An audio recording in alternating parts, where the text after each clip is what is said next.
today I'm going to be preparing my linoleum blocks for carving and printing. You can see on each of these little blocks there are a couple linoleum boogers, as I've been calling them, just kind of little chunks of crud from the cutting process. And basically we want to get those off, make a nice clean surface for carving, and then eventually for applying ink and printing. So you can see there's a couple little guys on that one. And this first part of the process is a super rough cleanup. I've got 600 grit sandpaper on a little palm sanding block, and we're just gonna give each of these guys a little scrub and get that surface crud off of there. This will also help to rough up the surface on each of them a little bit in preparation for our next step, which is applying a stain. So you can see I'm just scrub-a-dub-dubbing.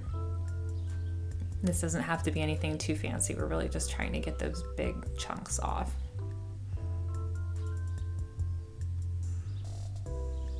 I recorded this outside in hopes that we could have some nice bird songs, but every single one of my neighbors started mowing their lawn simultaneously, and one guy brought out 2 chainsaws. I'm not even making this up.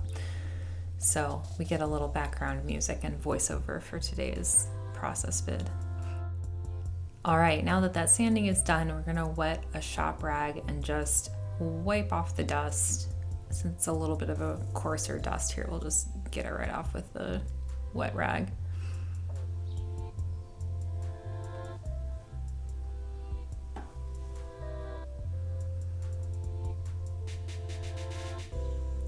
I'm gonna be getting a little bit ahead of myself in this process today. Normally when you would sand, stain, and seal these, in between the staining and sealing process, you would apply your image that you're going to carve, but I just wanted to show this whole process all in one shot. So now we're going to apply the stain.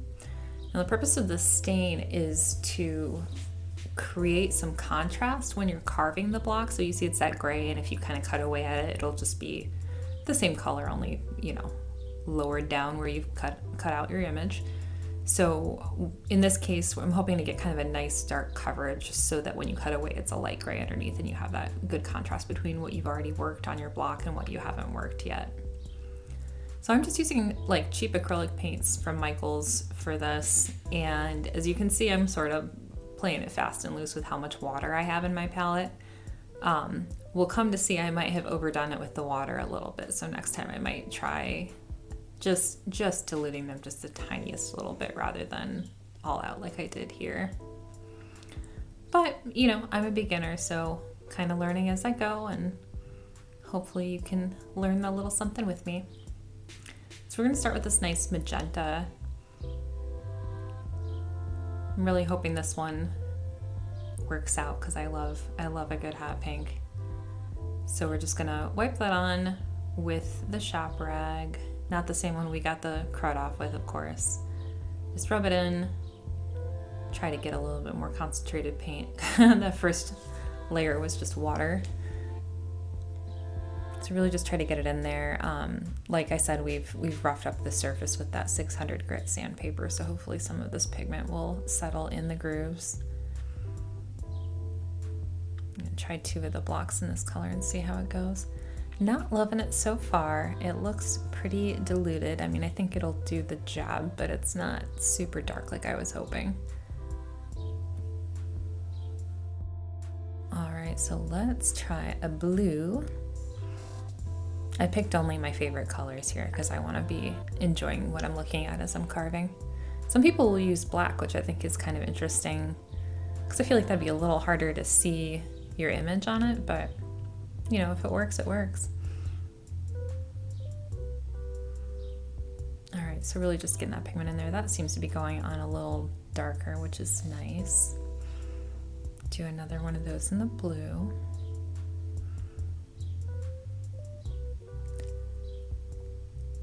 So I've been working on my ideas for my mini prints, and it feels a little backwards almost to have to do all this prep work before I actually do the art making, but I'm really excited to actually get started carving and printing. I'm just sort of letting myself look forward to it rather than feeling like I have to get to the finished item immediately. This one's a green, got a little mix of the blue in there. My favorite color in the whole world is a really deep blue green, so I'm not mad about it. That goes on so much nicer than the pink. Man, I wonder what it is, if it's something about the pigments or if I just really put way too much water in that magenta, which is entirely likely. All right, next let's scoot these guys around a little bit. See what we've got. Definitely that magenta is not super dark, so let's apply a little bit more. Of course it hasn't dried or anything yet. This may be kind of futile, but we'll try it out. Yep, that looks worse. More paint, more paint.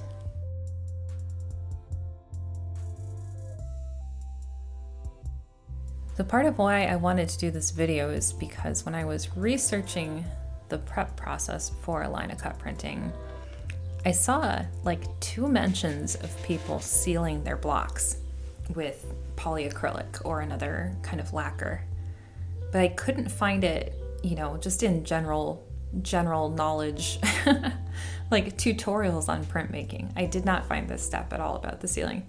But a few people on Reddit and I think one other place were just swearing by it because it allows the ink to go on nicer and it doesn't soak all the ink right into the block when you start printing, and you know, then you have a couple crappy prints and then you have smoother application after that. But yeah, not having done this myself in a very, very, very long time, I wanted to just go all out and try all the steps and see if I can get a really killer first run of prints when I get to that point. So we'll see. Yeah, definitely the blue and green are taking the pigment a lot nicer. All right, next up we're gonna sand and seal. So I have let the acrylic paint dry for 20 minutes or so, and I'm applying Minwax polyacrylic varnish with a little sponge brush. This is a 1000 grit sandpaper sponge, so it's got a little bit more heft to it. I don't need one of those sanding blocks, but it's a finer sanding material. So really just kind of smoothing out the surface here, not trying to take off the pigment necessarily, just get any, you know, unevenness out. I realize now after I've recorded this as well that I should not be sanding directly over top of my other items, but you know, again, for demonstration purposes only. Fun little note, my lacquer brush actually says do not use with lacquer, so I think that's gonna come up later in the video, but it seemed okay for application. We'll get there. All right, so just really giving each of these a nice little scrub. And then I've got my handy dandy compressed air, which as you'll see, I accidentally tilted it at one point, so I'm gonna give my blocks frostbite. Whoop, there we go. But just trying to get some of the debris off of there so it doesn't get caught under the lacquer. Now we're gonna open up the polyacrylic with a little screwdriver. And I'm going to do 2 coats of this. This is another thing that wasn't super specific in the sources that I found, is whether you do 1 coat or 2, but we're gonna do 2 and see how it turns out. That sounds like a good round number. So here I'm going to set down these shop rags on top of my towel just so I don't get lacquer on the towel, because that will be a lot harder to wash out than acrylic. Line up all the blocks. Remember, I have a 5th block and rearrange everything.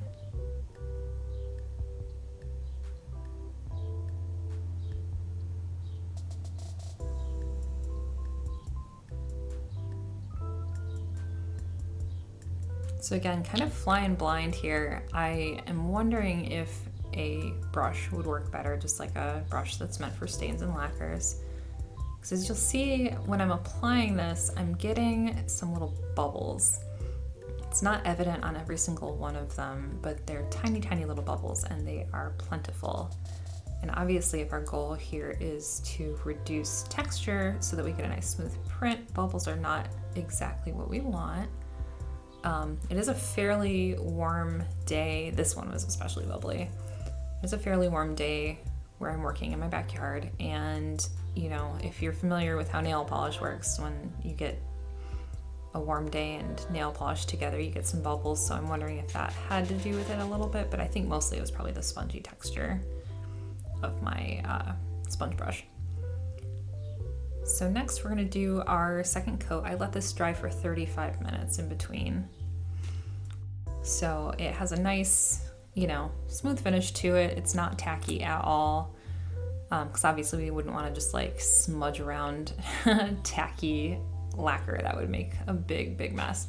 So we're taking that 1000 grit sandpaper sponge again and just trying to get the texture off. This I did scrub a little harder just because of those bubbles. I really want to remove those as best I can before I put another coat on, so as to not make it, you know, additionally bumpy.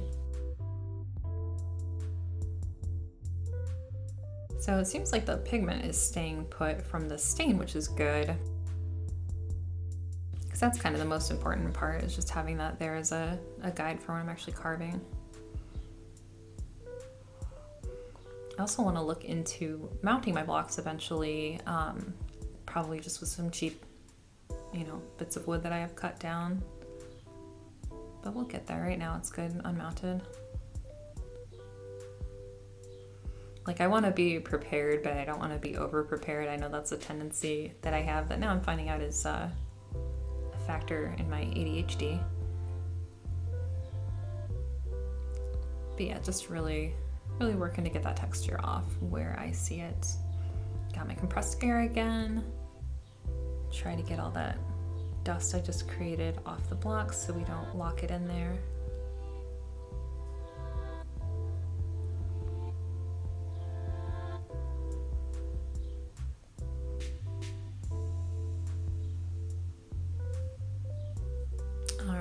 That's done, we can put the lacquer off to the side and open it up.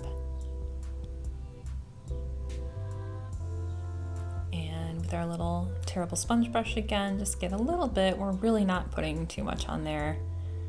I didn't want it to take forever to dry, and I feel like a thin coat is really all you need. You can see again, before I smooth it out, we got a bunch of bubbles on that blue one. So yeah, I'm really thinking next time I will try a little nylon brush. I think all the brushes that we currently have for, you know, painting trim and painting walls and stuff are natural bristles, and I'm not sure if that works with the lacquer.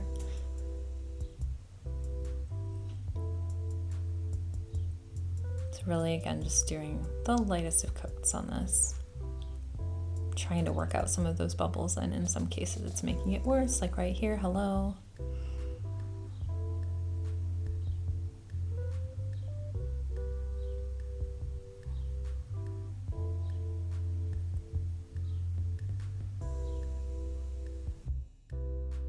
The pigment looks so much nicer with the wet gloss on top. It's kind of like if you find a stone on the beach and the stone looks really beautiful because it's all wet, and then you let it dry at home and it just turns gray and it's very boring.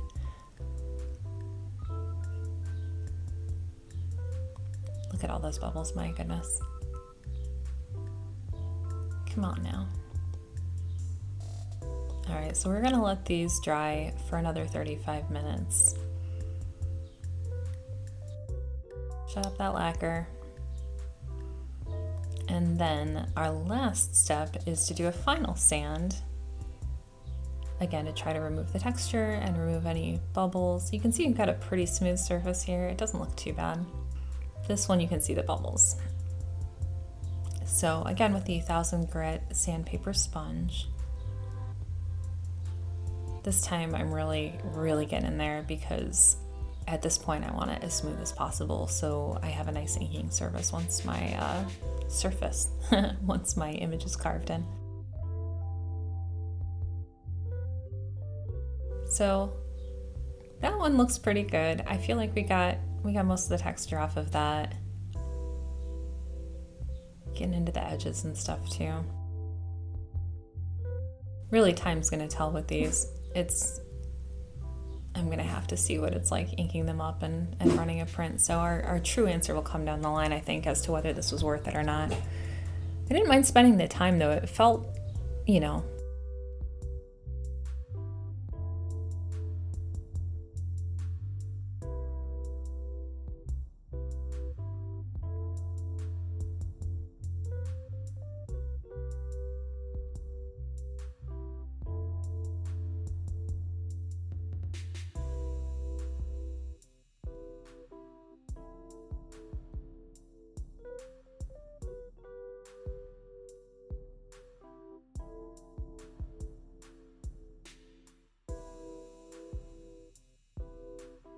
Obviously, I'll give you an update once I've actually run some prints and tested these guys out.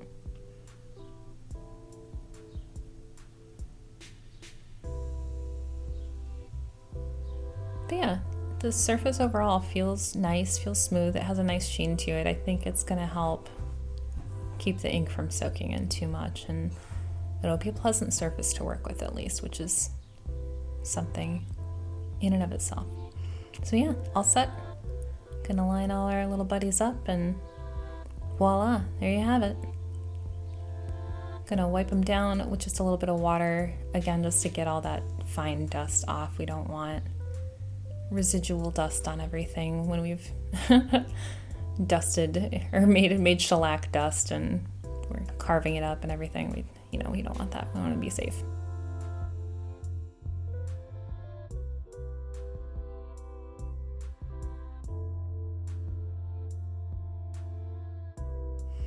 So yeah, wiped up, all clean, and there you have it.